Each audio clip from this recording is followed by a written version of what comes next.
പരിശുദ്ധമായ നാമം വാഴ്ത്തപ്പെടുമാറാകട്ടെ. വീണ്ടും ഒരു പ്രാവശ്യം കൂടി നമുക്കെല്ലാവർക്കും ഈ സൂം മീറ്റിങ്ങില് പല സ്ഥലങ്ങളിൽ ഇരുന്നുകൊണ്ട് ദൈവത്തെ ആരാധിപ്പാനായിട്ട് ദൈവം തന്ന എല്ലാ അവസരങ്ങൾക്കും സാഹചര്യങ്ങൾക്കുമായിട്ട് ദൈവത്തിന് നന്ദിയോടെ സ്തോത്രം ചെയ്യുന്നു. അതുപോലെ തന്നെ എനിക്ക് ഒരു പ്രാവശ്യം കൂടി അവസരം തന്ന എക്യുമെനിക്കൽ പ്രയർ ഫെലോഷിപ്പിനോടുള്ള എൻ്റെ നന്ദിയും കടപ്പാടും ഞാൻ ആദ്യം തന്നെ അറിയിച്ചുകൊള്ളട്ടെ. ഇന്നത്തെ നമ്മുടെ ഒരുമിച്ചുള്ള വചന ചിന്തയ്ക്കായിട്ട് ഉൽപ്പത്തി പുസ്തകം 29-ാം അധ്യായം അതിന്റെ 17-30 വാക്യങ്ങളാണ്. ലേയിയുടെ കണ്ണ് ശോഭ കുറഞ്ഞതായിരുന്നു, റാഹേലോ സുന്ദരിയും മനോഹര രൂപിണിയുമായിരുന്നു.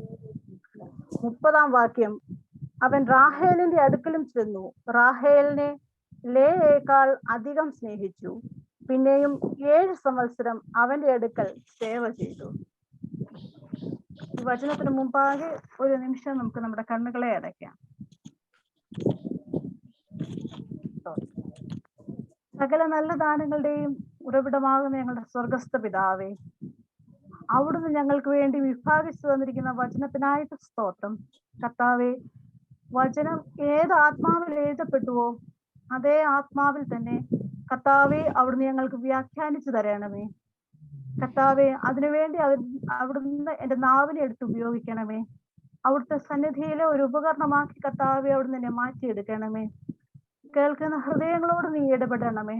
കർത്താവെ, കേൾക്കുന്നവരുടെ ഹൃദയങ്ങളുടെ വേദന, ഹൃദയങ്ങളുടെ പ്രയാസങ്ങള് കർത്താവെ, ഹൃദയങ്ങളെ ശോധന ചെയ്യുന്നവനായ കർത്താവെ, അവിടുന്ന് കേൾക്കുന്ന ഹൃദയങ്ങളോട് ഹൃദ്യമായി ഇടപെടണമേ.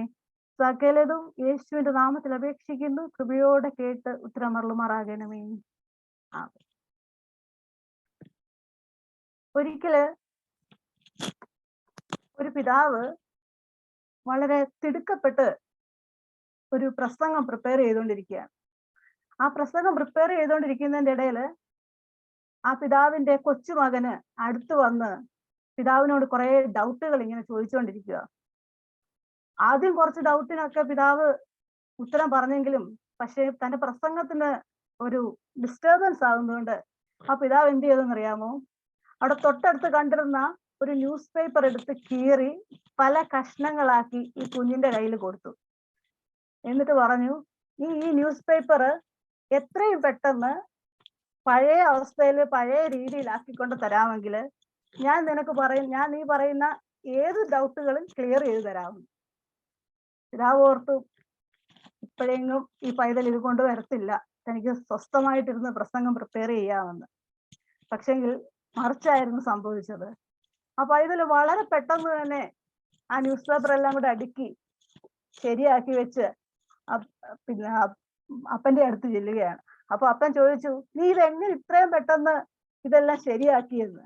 അപ്പൊ അപ്പൻ കുഞ്ഞു ഇങ്ങനെ പറയുകയാണ്, അപ്പാ, ഞാൻ എൻ്റെ മനസ്സിന്റെ ശ്രദ്ധ കേന്ദ്രീകരിച്ചപ്പോഴ് എനിക്കെല്ലാം ചെയ്യാൻ പറ്റിയെന്ന്. പ്രിയമുള്ളവരെ, മാറ്റവും മറിച്ചിലും നടക്കുന്ന ഒരു ലോകത്തിലാണ് നാം ജീവിക്കുന്നത്. ശാസ്ത്രം അതിദൂരം വളരെ പെട്ടെന്ന് തന്നെ പുരോഗമിച്ചുകൊണ്ടിരിക്കുകയാണ്. അതുകൊണ്ട് ദൈവമില്ല എന്ന് പറയുന്ന ഒരു സമൂഹത്തിന്റെ ഇടയില്, ഒരു ചുറ്റുപാടിന്റെ ഇടയിലാണ് നമ്മൾ ജീവിക്കുന്നത്. ആ ഇടയിൽ നമ്മൾ ജീവിക്കുമ്പോഴും, അങ്ങനെയുള്ള സമൂഹത്തിന്റെ ഇടയിൽ നമ്മൾ ജീവിക്കുമ്പോഴും മാറ്റമില്ലാത്ത ക്രിസ്തുവിനെ നോക്കി അവനിൽ മാത്രമാണ് ആശ്രയം എന്ന് പറയുമ്പോഴാണ് നമ്മളൊരു യഥാർത്ഥ ക്രിസ്ത്യാനിയായി തീരുന്നതെന്ന് ആദ്യം തന്നെ ഞാൻ ഓർപ്പിച്ചു കൊള്ളട്ടെ. വളരെ ശാന്തമായിട്ട് ജീവിച്ച് ദൈവത്തിന്റെ അത്ഭുത പ്രവർത്തികൾ കണ്ട പലരെയും വിശുദ്ധ വേദപുസ്തകം നമുക്ക് പരിചയപ്പെടുത്തി തരുന്നുണ്ട്. എടുത്തു പറയത്തക്ക സൗന്ദര്യമോ പ്രതാപമോ വിദ്യാസമ്പന്നതയോ ഒന്നുമില്ലാത്ത പലരെയും നമ്മൾ കണ്ടിട്ടുണ്ട്. അവരിലൂടെയൊക്കെ ദൈവം എങ്ങനെയാണ് പ്രവർത്തിച്ചതെന്നും വിശുദ്ധ വചനം നമുക്ക് കാണിച്ചു തരുന്നുണ്ട്. അങ്ങനെ ഒരാളിനെ പറ്റി കഴിഞ്ഞ പ്രാവശ്യം ഞാൻ നിങ്ങളുമായിട്ട് ഷെയർ ചെയ്തായിരുന്നു, ജബ്ബേസിനെ പറ്റി. ജബ്ബേസ് ആരായിരുന്നു? ജബ്ബേസ് ജന്മം കൊണ്ട് തന്നെ കുറ്റാരോപിതനായിരുന്ന ഒരു മനുഷ്യനായിരുന്നു ജബ്ബേസ്. പക്ഷെങ്കിൽ ദൈവം അവന്റെ അതിരിനെ വിസ്താരമാക്കി അവനെ വിശാല സ്ഥലത്താക്കിയവനാണ്.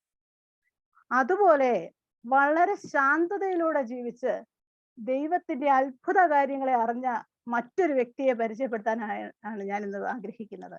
അത് ലേയയാണ്. ലേയെ പറ്റി പറയുന്നതിന് മുമ്പേ തന്നെ ആമുഖമായിട്ട് യാക്കോബിനെ പറ്റി കൂടെ ഒന്ന് പറയട്ടെ. യാക്കോബ് എന്ന് പറയുന്ന ഒരാള് ഒരു കോംപ്ലക്സ് പേഴ്സണാലിറ്റി ഉള്ള ഒരാളായിരുന്നു. അതായത് വൈരുദ്ധ്യങ്ങളുടെ ഇടയിൽ ജീവിച്ചിരുന്ന ഒരാളായിരുന്നു യാക്കോബ്. കുറച്ചും കൂടെ അഗാധമായിട്ട് പറഞ്ഞു കഴിഞ്ഞാൽ നന്മയും തിന്മയും നിറഞ്ഞിരുന്ന ഒരു ജീവിതമായിരുന്നു യാക്കോബിൻ്റെത്. ഇനിയും മറ്റൊരു വാക്യത്തിൽ പറഞ്ഞാൽ ദൈവത്തിൻ്റെതായ പ്രാർത്ഥനയും ദൈവികമായ ഇടപെടലുകളും ധാരാളം ഉണ്ടായിരുന്ന മനുഷ്യനായിരുന്നു യാക്കോബ്. അതേസമയം തന്നെ കൗശലവും സൂത്രവും ചതിവും വഞ്ചനയും എല്ലാം ഉണ്ടായിരുന്ന ആളായിരുന്നു യാക്കോബ്. വേദപുസ്തകം തന്നെ അതിന് ഉദാഹരണം പറയുന്നുണ്ട്. നമുക്കറിയാം, യാക്കോബ് യാത്ര ചെയ്യുമ്പോൾ ഒരു കല്ലെടുത്ത് തൂണാക്കിയിട്ട് അവിടെ ദൈവത്തിന്റെ ഇടപെടൽ ഉണ്ടാകുന്നതും ആ സ്ഥലത്തിന് ബഥേൽ എന്ന് പേര് വരുന്നതും. മറ്റൊരു വശത്ത് യാക്കോബ് വാർദ്ധക്യത്തിലും അന്ധതയിലുമായിരുന്ന തന്റെ പിതാവിനെ വളരെ സൂത്രത്തോടുകൂടി കബളിപ്പിച്ച് നേട്ടങ്ങൾ കൈവരിച്ചവനാണ് യാക്കോബ്. വേദപുസ്തകം പറയുന്നുണ്ട് യാക്കോബിന് ധാരാളം പുത്രസമ്പത്തുകളുണ്ടെന്ന്. വേദപുസ്തകം പറയുന്നത് യാക്കോബിന് 12 പുത്രന്മാരും ഒരു മകളും ഉണ്ടായിരുന്നെന്നാണ്. പക്ഷെങ്കിൽ മക്കൾ നിമിത്തം വളരെയധികം നൊമ്പരപ്പെട്ട പ്രയാസപ്പെട്ട ഒരു പിതാവായിട്ടാണ് യാക്കോബിനെ വേദപുസ്തകം പിന്നീട് കാണിക്കുന്നത്. യാക്കോബിന്റെ പൂർവ്വപിതാവായിരുന്നു അബ്രഹാമിനെ നാം വിശ്വാസത്തിന്റെ പിതാവായിട്ടാണ് കാണുന്നത്. പക്ഷേ കൊച്ചുമകനായ യാക്കോബിന് എടുത്തു പറയത്തക്ക വലിയ സ്പെഷ്യൽ ബിഹേവിയറുകൾ ഒന്നും ഇല്ലായിരുന്നു. ഈ യാക്കോബിന്റെ ജീവിതത്തിലേക്ക് വളരെ അവിചാരിതമായിട്ട് കടന്നു വരുന്ന ഒരു വ്യക്തിയാണ് ലേയ എന്ന് പറയുന്നത്. വീണ്ടും വേദഭാഗത്തിലേക്ക് ഞാൻ വരട്ടെ. ഈ കഥയുടെ പശ്ചാത്തല ഭാഗം നിങ്ങൾക്ക് അറിയാമെന്ന് ഞാൻ വിശ്വസിക്കുകയാണ്. എങ്കിലും ഒരു ചെറിയതായിട്ട് ഞാനൊരു ഇൻട്രൊഡക്ഷൻ കൂടി പറയാം.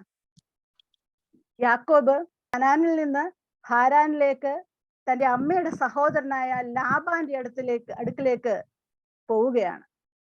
ലാബാന്റെ ആടുകളെ മേയ്ക്കുവാനായിട്ടാണ് യാക്കോബ് ഹാരാനിൽ ചെല്ലുന്നത്. ഉൽപ്പത്തിപ്പുസ്തകം തന്നെ 29-ാം അധ്യായം അതിന്റെ 15-ാം വാക്യത്തിൽ കിടക്കുന്നുണ്ട്. പിന്നെ ലാബാൻ യാക്കോബിനോട്, നീ എന്റെ സഹോദരനാകൊണ്ട് വെറുതെ എന്നെ സേവിക്കണമോ? നിനക്ക് എന്ത് പ്രതിഫലം വേണം എന്നോട് പറക എന്ന് പറഞ്ഞു.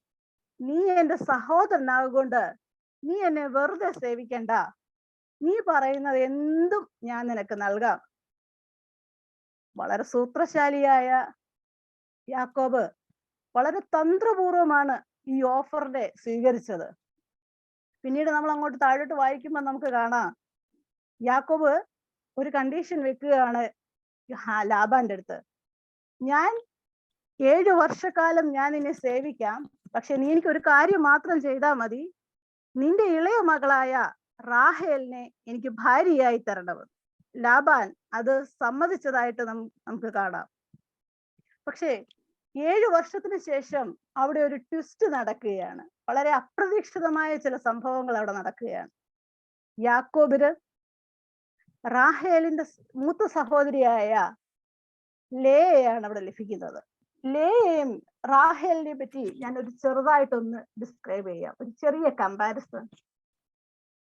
ഉൽപ്പത്തി പുസ്തകത്തിന് 29-ാം അധ്യായം അതിന്റെ 17-ാം വാക്യത്തില് പറയുന്നുണ്ട്, ലേയയുടെ കണ്ണ് ശോഭ കുറഞ്ഞതായിരുന്നു, റാഹേലോ സുന്ദരിയും മനോഹര രൂപിണിയുമായിരുന്നു. ആദ്യത്തെ കമ്പാരിസൺ അവിടെ തന്നെയുണ്ട്. ലേയയുടെ കണ്ണിന് ശോഭ കുറവായിരുന്നു, പക്ഷെങ്കിൽ റാഹേൽ സുന്ദരിയായിരുന്നു. ലേയയ്ക്ക് സൗന്ദര്യം കുറവായിരുന്നു എന്നുള്ള ഒരു നെഗറ്റീവ് പോയിന്റ് മാത്രമേ വേദപുസ്തകത്തിൽ പറയുന്നുള്ളൂ. വേറെ എങ്ങും ലേയെ പറ്റി ഒരു കുറ്റവും പറയുന്നില്ല. പക്ഷേ റാഹേലിനെ പറ്റി ചില കാര്യങ്ങൾ വേദപുസ്തകത്തിൽ പറയുന്നുണ്ട്. ഉൽപ്പത്തി പുസ്തകം തന്നെ അതിന്റെ 31-ാം അധ്യായം 17 മുതലുള്ള വാക്യങ്ങൾ വായിച്ചു നോക്കുമ്പോൾ നമുക്ക് കാണാം, യാക്കോബ് ഹാരാനിൽ നിന്ന് തിരികെ കനാൻ ദേശത്തേക്ക് പോകുവാനായിട്ട് ആഗ്രഹിക്കുകയാണ്. ആ പോകുന്ന സമയത്ത് ലാബാൻ അവിടെ ഇല്ലായിരുന്നു. ലാബാൻ ആടുകളെ മേയ്ക്ക് രോമം കത്തിരിക്കുന്ന ജോലിയിലായിരുന്നു. അപ്പോൾ ഈ റാഹേൽ എന്ത് ചെയ്തെന്നറിയാമോ? റാഹേല് തന്റെ അപ്പന്റെ ഗ്രഹവിഗ്രഹങ്ങളെ മോഷ്ടിച്ചു. തന്റെ അപ്പന്റെ ഗ്രഹവിഗ്രഹങ്ങളെ മോഷ്ടിച്ചു എന്നുള്ള ഒരു ലേബൽ കിട്ടിയവളാണ് റാഹേൽ. പക്ഷേ ലേയ അങ്ങനെ ആയിരുന്നില്ല. അവൾ സത്യത്തിന് സാക്ഷ്യം വഹിച്ചവളായിരുന്നു. ലാവണ്യം വ്യാജവും സൗന്ദര്യം വ്യർത്ഥവും അത്രേ. നമുക്കറിയാം, ലേയെ ഭാര്യയായി ലഭിച്ചതിന് ശേഷം യാക്കോബും ലാബാനും തമ്മിൽ ഒരു വാക്കുതർക്കമൊക്കെ അവിടെ ഉണ്ടാകുന്നുണ്ട്. പക്ഷെ ഈ വാക്കുതർക്കത്തിന്റെ ഒക്കെ ഇടയിലും വളരെ നിർനിമേഷമായിട്ട് ഒന്നും പ്രതികരിക്കാതെ, വികാരങ്ങൾ ഒന്നും പ്രകടിപ്പിക്കാതെ, ഒരു പ്രതികാരത്തിനും പോകാതെ നിൽക്കുന്ന ലേയെ പറ്റി, ലേയുടെ മാനസികാവസ്ഥ നമ്മൾ അവിടെ ചിന്തിച്ചു നോക്കേണ്ടതാണ്. തന്റെ കണ്ണിന് ശോഭ കുറഞ്ഞതാണ്, തനിക്ക് സൗന്ദര്യം കുറവാണ് എന്നുള്ളത് കൊണ്ട് തന്റെ ഭർത്താവിന്റെയും തന്റെ വീട്ടുകാരുടെയും മുന്നിൽ അനിഷ്ടയായി കണക്കാക്കപ്പെട്ട ലേയ. പ്രിയമുള്ളവരെ, പ്രതികാരം നമുക്കുള്ളതല്ല. ലേയ പ്രതികരിക്കാനിടത്ത് ദൈവം താണിറങ്ങി വന്ന് ലേയയ്ക്ക് വേണ്ടി അത്ഭുതങ്ങൾ ചെയ്യുകയാണ്. ഇങ്ങനെ ലേയയ്ക്ക് വേണ്ടി ദൈവം ചെയ്ത 3 കാര്യങ്ങളെ നിങ്ങളുടെ മുന്നിലേക്ക് എടുത്തു കാണിക്കുവാനായിട്ടാണ് ഞാൻ ഇന്ന് ആഗ്രഹിക്കുന്നത്. ഒന്നാമതായിട്ട് ഉൽപ്പത്തി പുസ്തകം തന്നെ 29-ാം അധ്യായം അതിന്റെ 31-ാമത്തെ വാക്യം. ലേയ അനിഷ്ട എന്ന് യഹോവ കണ്ടപ്പോൾ അവളുടെ ഗർഭത്തെ തുറന്നു, റാഹേലോ മച്ചിയായിരുന്നു. ഒന്നാമത്തെ, ദൈവം അത്ഭുതം പ്രവർത്തിക്കുവാനായിട്ട് തീരുമാനിച്ചിട്ടുണ്ടെങ്കിൽ അത് സാധ്യമാവുക തന്നെ ചെയ്യും. ഒന്നാമത്തെ കാര്യം ഇവിടെ നടന്നത്, ദൈവം ലേയയുടെ ഗർഭത്തെ തുറന്നു. ലേയേക്കാൾ സുന്ദരിയായിരുന്ന റാഹേല് മച്ചിയായിരുന്നു, അവൾ വന്ധ്യയായിരുന്നു, അവൾക്ക് മക്കളില്ലായിരുന്നു. പക്ഷെങ്കിൽ ദൈവം ഒന്ന് വിചാരിച്ചാൽ അസാധ്യമായതിനെ സാധ്യമാക്കുവാൻ കഴിവുള്ളവനാണ് അവൻ. ലേയയ്ക്ക് ദൈവം മക്കളെ നൽകുകയാണ്. മക്കൾ യഹോവ നൽകുന്ന അവകാശവും ഉദരഫലം അവൻ നൽകുന്ന പ്രതിഫലവും അത്രേ. അങ്ങനെ ലേയയ്ക്ക് ആദ്യജാതനുണ്ടാവുകയാണ്. നമ്മൾ അങ്ങോട്ട് വായിച്ചു നോക്കുമ്പോൾ നമുക്ക് കാണാം, ലേയ ഇപ്രകാരം പറയുന്നുണ്ട്, യഹോവ എന്റെ സങ്കടം കണ്ട് എനിക്കൊരു പൈതലിനെ നൽകി, അതുകൊണ്ട് ഞാൻ അവന് രൂബേൻ എന്ന് പേരിടും. യഹോവ എന്റെ സങ്കടം കണ്ടു. പ്രിയമുള്ളവരെ, നമ്മൾ എവിടെയായിരുന്നാലും നമ്മുടെ സങ്കടങ്ങളെ കാണുന്നവനാണ് നമ്മുടെ ദൈവം. ഒരുപക്ഷെ നമ്മുടെ അടുത്തിരിക്കുന്നവരോട്, നമ്മുടെ കൂടെ ഉള്ളവരോട് നമുക്ക് ഷെയർ ചെയ്യാൻ പറ്റാത്തടത്താളമായ പ്രയാസങ്ങള് നമ്മുടെ മനസ്സിലുണ്ടായിരിക്കാം. പക്ഷെങ്കിൽ നമ്മുടെ ഹൃദയവേദനകളെ, നമ്മുടെ ഹൃദയത്തിന്റെ നൊമ്പരങ്ങളെ നാം അറിയുന്നതിന് മുമ്പായിട്ട് അറിയുന്നവനായ ഒരു ദൈവമുണ്ട്. ആ ദൈവത്തിലാണ് ലേയ പൂർണ്ണമായി വിശ്വസിച്ചത്. ആ ദൈവത്തിൽ മാത്രം ലേയ ആശ്രയിച്ചപ്പോൾ ലേയയ്ക്ക് അവിടുന്ന് വൻ കാര്യങ്ങളെ ചെയ്തു കൊടുക്കുകയാണ്. രണ്ടാമതായിട്ട് വീണ്ടും മുന്നോട്ട് വായിച്ചു നോക്കുമ്പോൾ നമുക്ക് കാണാം, ലേയയ്ക്ക് വീണ്ടും ഒരു പുത്രൻ ജനിക്കുകയാണ്. അപ്പം ആ സമയത്ത് ലേയ വിളിച്ചു പറഞ്ഞത് എന്താണെന്ന് അറിയാമോ? ഇപ്പോൾ ഞാൻ അനിഷ്ട എന്ന് യഹോവ കേട്ടതുകൊണ്ട് ഞാൻ അവന് ശിമിയോൻ എന്ന് പേരിടും. ഞാൻ അനിഷ്ട എന്ന് കേട്ടതുകൊണ്ട് ഞാൻ അവന് ശിമിയോൻ എന്ന് പേരിടും. സങ്കടം കാണുന്നവനായ ദൈവം, സങ്കടം കേൾക്കുന്നവനായ ദൈവം ഇന്നും നമ്മോട് കൂടെ ജീവിക്കുന്നവനാണ്. ആ ദൈവത്തിൽ വിശ്വസിക്കുമ്പോൾ മറ്റുള്ളവർ പ്രതീക്ഷിക്കുന്നതിലും അപ്പുറമായിട്ട് നമുക്ക് നന്മകളെ ലഭിക്കുകയാണ്. അങ്ങനെ നമ്മുടെ പ്രയാസങ്ങൾ കണ്ട്, നമ്മുടെ പ്രതിസന്ധികൾ കണ്ട് ദൂരെ മാറി നിൽക്കുന്നവനല്ല നമ്മുടെ ദൈവം. അവൻ നമ്മുടെ പ്രയാസങ്ങൾ കണ്ട്, നമ്മുടെ പ്രതിസന്ധികൾ കൊണ്ട് നമ്മുടെ കൂടെ താണിറങ്ങി വന്ന്, നമ്മോട് കൂടെ നിന്ന്, നമ്മോട് കൂടെ നടന്ന്, നമ്മുടെ ഹൃദയവേദനകളെ അറിഞ്ഞ് നമ്മോടൊപ്പം നടക്കുന്ന ഒരു സഹയാത്രികനാണ്. അവൻ നൽകുമ്പോൾ മറ്റുള്ളവർ പ്രതീക്ഷിക്കുന്നതിലും അപ്പുറമായിട്ട് നൽകുന്നവനാണ്. അളന്ന് തൂക്കി കൊടുക്കുന്നവനല്ല അവൻ. പക്ഷെങ്കിൽ അവൻ കൊടുക്കുമ്പോൾ അമർത്തി കുലുക്കി ധാരാളമായി കവിഞ്ഞു വീഴത്തക്ക വണ്ണമാണ് കൊടുക്കുന്നത്. അങ്ങനെയാണ് തന്നെയാണ് ലേയുടെ ജീവിതത്തിലും സംഭവിച്ചത്. വീണ്ടും മൂന്നാമതൊരു പൈതലും കൂടി ലേയ്ക്ക് ജനിക്കുകയാണ്. ഉൽപ്പത്തി പുസ്തകം തന്നെ 30-ാം അധ്യായം അതിന്റെ 34-ാം വാക്യം നമുക്ക് വായിക്കാം. അവൾ പിന്നെയും ഗർഭം ധരിച്ചൊരു മകനെ പ്രസവിച്ചു. ഇപ്പോൾ ഈ സമയം എന്റെ ഭർത്താവ് എന്നോട് പറ്റിച്ചേരും, ഞാൻ അവന് 3 പുത്രന്മാരെ പ്രസവിച്ചുവല്ലോ എന്ന് പറഞ്ഞു.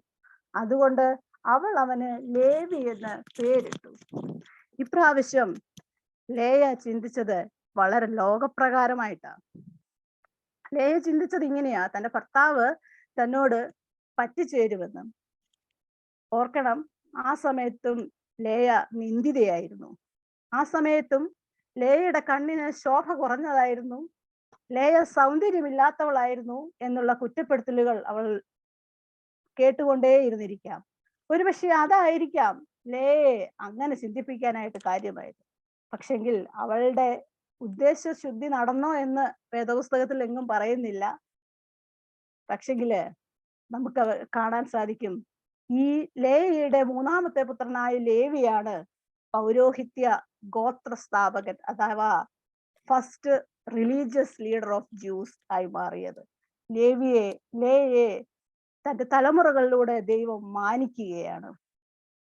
ദൈവം ലേയയുടെ ഹൃദയത്തെ ശോധന ചെയ്ത് ഹൃദയത്തിന്റെ വേദനകളെ തൊട്ടറിഞ്ഞ് അവൾക്ക് വേണ്ടി താണിറങ്ങി വരികയാണ്. പ്രിയമുള്ളവരെ, നാമും നിർമ്മലതയോടുകൂടി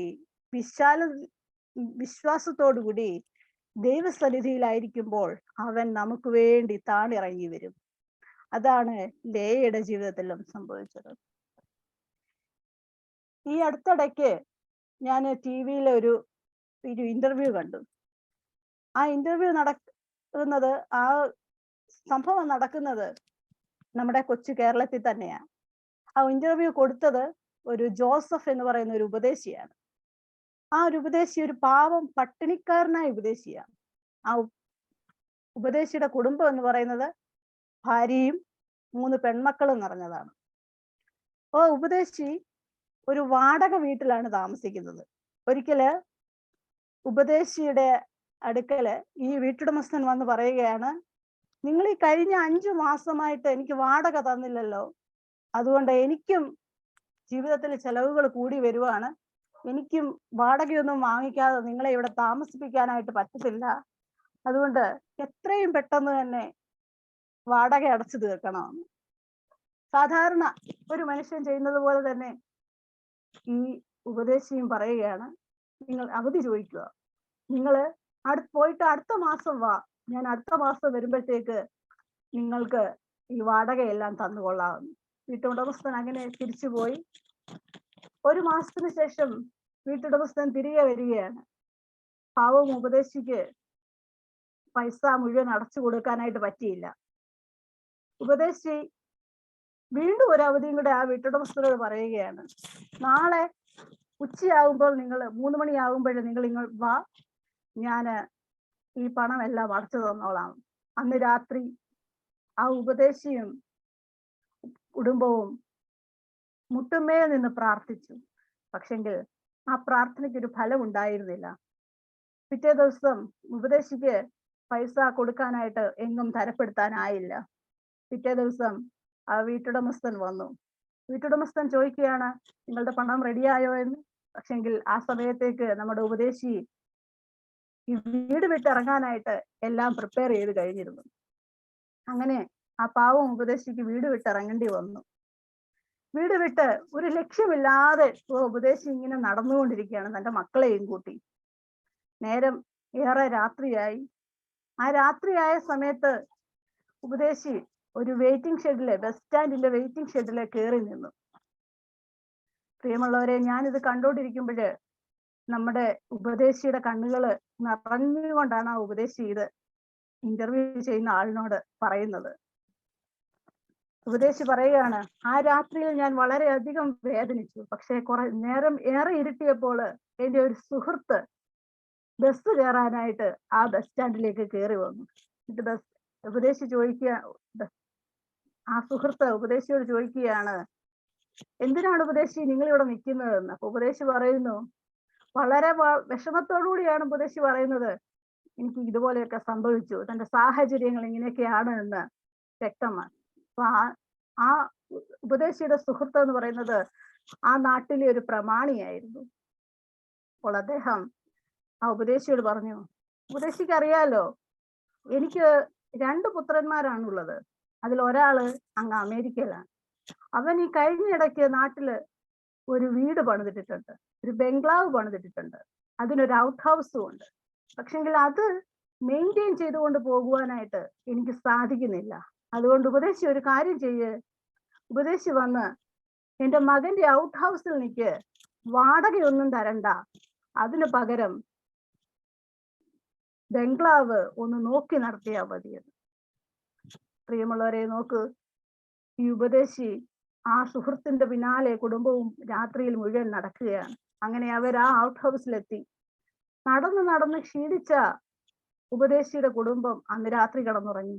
പക്ഷേ ദേവദാസനായ ആ ഉപദേശിക്ക് ഉറങ്ങാൻ സാധിച്ചില്ല. ഉപദേശിയുടെ കണ്ണിൽ നിന്ന് ധാരധാരിയായിട്ട് കണ്ണുനീർ ഒഴുകാൻ തുടങ്ങി.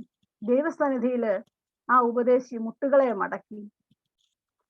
ഉപദേശി താൻ എപ്പോഴും ഉപയോഗിച്ചുകൊണ്ടിരുന്ന ഒരു തോൾ സഞ്ചിയിൽ നിന്ന് ഒരു കടലാസ് എടുത്തിട്ട് കുറച്ച് വരികൾ എഴുതുവാനായിട്ട് തീരുമാനിച്ചു. മനസ്സിൽ വന്ന വരികൾ കുറിച്ചിടാൻ തീരുമാനിച്ചു. ആ വരികളാണ് നമ്മൾ വളരെ സന്തോഷത്തോടുകൂടി പാടുന്നത്. അതിങ്ങനെയാണ്: അബ്രഹാമിന്റെ ദൈവമല്ലയോ, അത്ഭുതങ്ങളുടെ രാജാവല്ലേ, ചെങ്കടലിൽ നിന്നും മറികടപ്പാൻ അവൻ ഇന്നും യോഗ്യനല്ലയോ, കരുതുന്നവൻ ഞാനല്ലയോ, കലങ്ങുന്നത് എന്തിനു നീ. പ്രിയമുള്ളവരെ, ചെങ്കടലിന്റെ നടുവിലും പാറയെ പിളർന്ന് നമുക്ക് വേണ്ടി അത്ഭുതങ്ങളെ ചെയ്യുവാൻ യോഗ്യതയുള്ളവനാണ് അവൻ. ആ യോഗ്യതയുള്ള ദൈവമാണ് ലേയുടെ ജീവിതത്തിലും അത്ഭുതങ്ങൾ ചെയ്തത്. അവൻ റാഹേലിനേക്കാൾ ലേയെ മാനിച്ചതും അതുകൊണ്ടാണ്. വീണ്ടും മുന്നോട്ട് പോകുമ്പോൾ നമുക്ക് ഉൽപ്പത്തി പുസ്തകത്തിന്റെ 29-ാം അധ്യായം അതിന്റെ 35-ാം വാക്യത്തിൽ നമുക്ക് കാണാം, അവൾ പിന്നെയും ഗർഭം ധരിച്ച് ഒരു മകനെ പ്രസവിച്ചു. ഇപ്പോൾ ഞാൻ യഹോവയെ സ്തുതിക്കുമെന്ന് അവൾ പറഞ്ഞു. അതുകൊണ്ട് അവൾ അവന് യഹൂദ എന്ന് പേരിട്ടു. പിന്നെ അവൾക്ക് പ്രസവം നിന്നു. ലേയയ്ക്ക് 4ാമതൊരു പൈതലും ലഭിക്കുകയാണ്. ആ സമയത്ത് അവൾ പേരിടുകയാണ് യഹൂദ എന്ന്. വിശുദ്ധ മത്തായിയുടെ സുവിശേഷം 1-ാം അധ്യായം അതിന്റെ 2-ാമത്തെ 3-ാമത്തെ വാക്യങ്ങൾ നോക്കുമ്പോൾ നമുക്ക് കാണാം, അനിഷ്ടയെന്ന് നിന്ദിതയെന്ന് ലോകം കണക്കാക്കിയ ഈ ലേയയുടെ മകൻ 4ാമത്തെ മകനാണ് യേശുക്രിസ്തുവിന്റെ വംശാവലിയില് പേര് ചേർക്കപ്പെട്ടത്. അതായിരുന്നു ലേയയ്ക്ക് ലേയയുടെ ജീവിതത്തിൽ ദൈവം ചെയ്ത 2ാമത്തെ കാര്യം. ലോകരക്ഷകനായ യേശുക്രിസ്തുവിന്റെ വംശാവലിയിൽ പേര് ചേർക്കപ്പെടുവാൻ യോഗ്യത ലഭിച്ചവളാണ് ലേയ. വേറൊരു കാര്യം കൂടി ഇവിടെ നമുക്ക് കാണുവാനായിട്ട് സാധിക്കും. ഈ പൈതൽ ജനിച്ചപ്പോൾ മുതൽ ലേയ ദൈവത്തെ സ്തുതിക്കുകയാണ്. എവിടെയൊക്കെ അപ്പന്മാർ ദൈവത്തെ സ്തുതിക്കുന്നുവോ, എവിടെയൊക്കെ അമ്മമാർ ദൈവത്തെ സ്തുതിക്കുന്നുവോ, നാം എവിടെയൊക്കെ ദൈവത്തെ സ്തുതിക്കുന്നുവോ അവിടെയെല്ലാം തലമുറകൾ അനുഗ്രഹിക്കപ്പെടുകയാണ്. നമ്മുടെ പൂർവികന്മാർ ദൈവസന്നിധിയിൽ മുട്ടുകുത്തിയപ്പോൾ, ദൈവസന്നിധിയിൽ ആരാധിച്ചപ്പോൾ നമ്മുടെ തലമുറകൾ അനുഗ്രഹിക്കപ്പെട്ടതായിട്ട് നമുക്കറിയാം. കുറേനക്കാരനായ ശിമിയോന്റെ ജോലി നമുക്കറിയാം. ശിമിയോൻ വയലിലെ ജോലി ചെയ്തവരായിരുന്നു. ശിമിയോൻ വയലിലെ ജോലി കഴിഞ്ഞിട്ട് തിരികെ വരുമ്പോഴാണ് യേശു കർത്താവ് തന്റെ ക്രൂശും ചുമന്നുകൊണ്ട് ഗാഗുൽത്തായുടെ മുകളിലേക്ക് പോകുന്നത്. ശിമിയോൻ ഒരുപക്ഷെ നന്നായി ക്ഷീണിച്ചിരിക്കുന്ന ഒരാളായിരുന്നിരിക്കാം ആ സമയത്ത്, കാരണം ജോലി കഴിഞ്ഞിട്ട് വരികയാണല്ലോ. പക്ഷെങ്കിലും ശിമിയോൻ തന്റെ അരുമനാഥന്റെ വിഷമം കണ്ടുകൊണ്ട് അവന്റെ ക്രൂശ് ചുമക്കുവാൻ മനസ്സ് കാണിച്ചു. വേദപുസ്തകത്തിലെങ്ങും ശിമിയോന് ഒരു അനുഗ്രഹം ലഭിച്ചതായിട്ട് പറയുന്നില്ല. പക്ഷെങ്കിൽ വേദപുസ്തകം ഒരു കാര്യം അടിവരയിട്ട് പറയുന്നുണ്ട്. ശിമിയോന് 2 മക്കളായിരുന്നു ഉണ്ടായിരുന്നത്, അലക്സാണ്ടറും രൂഫേസും. ഈ രൂഫേസ് ആണ് പിന്നീട് ആദിമ ക്രൈസ്തവ സഭയുടെ ബിഷപ്പായി മാറിയത്, മോഡേൺ ക്രിസ്ത്യാനിറ്റിയുടെ ആദ്യ ബിഷപ്പായി മാറിയത്. പ്രിയമുള്ളവരെ, ശിമിയോനെ ദൈവം അനുഗ്രഹിച്ചില്ല എങ്കിലും തന്റെ തലമുറകളിലൂടെ ദൈവം ശിമിയോനെ മാനിച്ചു. ആ ദൈവത്തിലാണ് നാം ഓരോരുത്തരും ഇന്ന് വിശ്വസിക്കേണ്ടത്. ആ ദൈവമാണ് നമുക്ക് വേണ്ടി ഇന്നും ജീവിക്കുന്നത്. ആ ദൈവം അത്ഭുത രാജാവാണ്. അങ്ങനെ യേശു ക്രിസ്തുവിന്റെ വംശാവലിയില് പേര് ചേർക്കപ്പെട്ടവളായ ലേയയ്ക്ക് തന്റെ തലമുറകളിലൂടെ ദൈവം മാനിക്കുകയാണ്. ഇതായിരുന്നു ലേയയിൽ ദൈവം ചെയ്ത 2ാമത്തെ കാര്യം. 3ാമത്തെ കാര്യം എന്ന് പറയുന്നത് ഉൽപ്പത്തി പുസ്തകം 49-ാം അധ്യായം അതിന്റെ 31-ാം വാക്യത്തിലാണ്. അവിടെ അവർ അബ്രഹാമിനെയും അവന്റെ ഭാര്യയായ സാറയെയും ഇസഹാക്കിനെയും അവന്റെ ഭാര്യയായ റിബേക്കയെയും അടക്കി. അവിടെ ഞാൻ ലേയെയും അടക്കി. തന്റെ പിതാക്കന്മാരോടുകൂടെ, തന്റെ പൂർവികന്മാരോടുകൂടെ വാഗ്ദത്ത ദേശത്ത്, അവകാശ ദേശത്ത് അടക്കം ചെയ്യപ്പെടുവാൻ യോഗ്യത ലഭിച്ചവളാണ് ലേയ. ഇതായിരുന്നു ദൈവം ലേയയിൽ ചെയ്ത 3ാമത്തെ കാര്യം. പക്ഷെങ്കിൽ നമ്മുടെ റാഹേലിന് എന്താ സംഭവിച്ചതെന്നറിയാമോ? ഉൽപ്പത്തി പുസ്തകം തന്നെ 35-ാം അധ്യായം അതിന്റെ 19-ാം വാക്യത്തിലുണ്ട് റാഹേലിന് സംഭവിച്ചത്. റാഹേൽ മരിച്ചിട്ട് അവളെ ബേത്ലഹേം എന്ന എഫ്രാത്തിന് പോകുന്ന വഴിയിൽ അടക്കം ചെയ്തു. കനാൻ ദേശത്തേക്ക് പോകുന്ന വഴിയില് എഫ്രാത്തിനരികെ വഴിയരികിൽ അടക്കം ചെയ്യപ്പെടേണ്ടി വന്നു. പ്രിയമുള്ളവരെ, ലോകപ്രകാരം ശ്രേഷ്ഠയായിരുന്നില്ല റാഹേൽ, പക്ഷെങ്കിൽ വഴിയരികിൽ പട്ടുപോയവളാണ് അവൾ. പക്ഷെങ്കിൽ ഒന്നുമില്ലാതിരുന്നിടത്ത്, ഒരു പ്രശസ്തിയും ഇല്ലാതിരുന്നിടത്ത്, ഒട്ടും സൗന്ദര്യമോ ഒട്ടും പ്രതാപമോ ഒന്നുമില്ലായിരുന്നവൾക്ക് ദൈവം അവകാശ ദേശത്ത് വാഗ്ദത്ത ഭൂമിയിൽ തന്റെ പിതാക്കന്മാരോടൊപ്പം അടക്കം ചെയ്യുവാൻ അവൾക്ക് അവകാശ യോഗ്യത കൊടുത്തു. നമ്മുടെ ജീവിതത്തിലേക്ക് നോക്കുമ്പോഴും നമ്മുടെ ജീവിതവും ഇങ്ങനെ തന്നെയാണ്. വഴിയിൽ പട്ടുപോകുവാനായിട്ട്, നശിച്ചു പോകുവാനായിട്ട് സാധ്യതയുള്ളവരാണ് നമ്മുടെ ഓരോരുത്തരുടെയും ജീവിതം. പക്ഷെങ്കിൽ നമ്മുടെ കർത്താവ് അതല്ല നമ്മളിൽ നിന്ന് ആഗ്രഹിക്കുന്നത്. യോഹന്നാന്റെ സുവിശേഷത്തിൽ പറയുന്നുണ്ട്, ഞാൻ ഇപ്പോൾ പോകുന്നു, എൻ്റെ പിതാവിന്റെ സ്ഥലത്ത് ഞാൻ വീണ്ടും തിരിച്ചു വരും. എൻ്റെ പിതാവിന്റെ സ്ഥലത്ത് അനേകം വാസസ്ഥലങ്ങളുണ്ട്. ഞാൻ വന്നു കഴിയുമ്പോൾ ഞാൻ നിങ്ങളെയും ചേർത്ത് കൊള്ളുമെന്ന്. അതാണ് ദൈവം നമ്മളിൽ നിന്ന് ആഗ്രഹിക്കുന്നത്. അവൻ മടങ്ങി വരുമ്പോൾ തന്റെ അവകാശ ദേശത്ത് തന്റെ പിതാക്കന്മാരോടൊപ്പം അടക്കം ചെയ്യുവാൻ, നിത്യതയിലേക്ക് പ്രവേശിക്കുവാൻ നമ്മൾ യോഗ്യത നേടണം. ലേയയെ പോലെ നിർമ്മലതയോടെ ജീവിച്ചാൽ, നേരോടെ ജീവിച്ചാൽ അവൻ ഒരു കുറവിനും ഒരു നന്മയ്ക്കും കുറവ് വരുത്തില്ല. ഒരു നേട്ടവും നമുക്ക് വഴിയിൽ വെച്ച് നിർത്തത്തില്ല. റാഹേലിനെ പോലെ വഴിയിൽ പട്ടുപോകാതിരിക്കാനായിട്ട് നാമും നമ്മുടെ ജീവിതത്തെ നിർമ്മലതയോടുകൂടി നയിക്കേണ്ടത് ആവശ്യമാണ്. അതിനൊരു പ്രതിവിധിയും വിശുദ്ധ വേദപുസ്തകത്തിൽ പറയുന്നുണ്ട്. സങ്കീർത്തനക്കാരന്റെ പുസ്തകത്തില് 2-ാം അധ്യായം 12-ാം വാക്യത്തിൽ ഇങ്ങനെ പറയുന്നുണ്ട്, അവൻ കോപിച്ചിട്ട് വഴിയിൽ വെച്ച് നശിച്ചു പോകാതിരിക്കാനായിട്ട് പുത്രനെ ചുംബിച്ചുകൊള്ളുവീനെന്ന്. ഈ ലോകത്തിൽ വെച്ച് നമുക്ക് ഇടയിൽ വെച്ച് നിന്നു പോകാതിരിക്കാനായിട്ട് പുത്രനെ ചുംബിച്ചുകൊള്ളുവീൻ, അഥവാ പുത്രനെ ആരാധിച്ചുകൊണ്ടാൽ നാം നിത്യതയ്ക്ക് പിതാവിനോടുകൂടെ അവകാശ ദേശത്തെത്തുവാനായിട്ട് നമുക്കും അവസരം ലഭിക്കും. ഇത് തന്നെയാണ് നമ്മുടെ കർത്താവായ യേശു ക്രിസ്തുവും നമ്മളിൽ നിന്ന് ആഗ്രഹിക്കുന്നത്.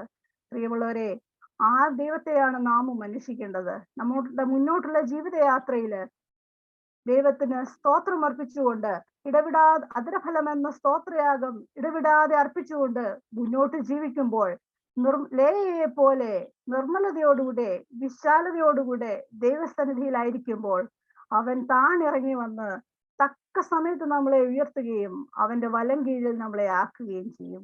അങ്ങനെ ആക്കുമ്പോൾ ദൈവം നമുക്ക് തലമുറകളെ നൽകും. അങ്ങനെ നമ്മുടെ തലമുറകൾ അനുഗ്രഹിക്കപ്പെടും. അതുപോലെ തന്നെ നമ്മളുടെ തലമുറകൾ അനുഗ്രഹിക്കപ്പെടുന്നത് നമുക്ക് കാണുവാൻ സാധിക്കും. മാത്രവുമല്ല,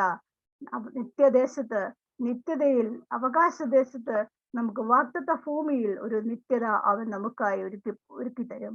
ആ പ്രത്യാശയിൽ മുന്നോട്ട് പോകുവാൻ ദൈവം നമ്മളെ ഓരോരുത്തരെയും സഹായിക്കട്ടെ എന്ന് പ്രാർത്ഥിച്ചുകൊണ്ട് ഞാൻ നിർത്തുന്നു. ആമേൻ.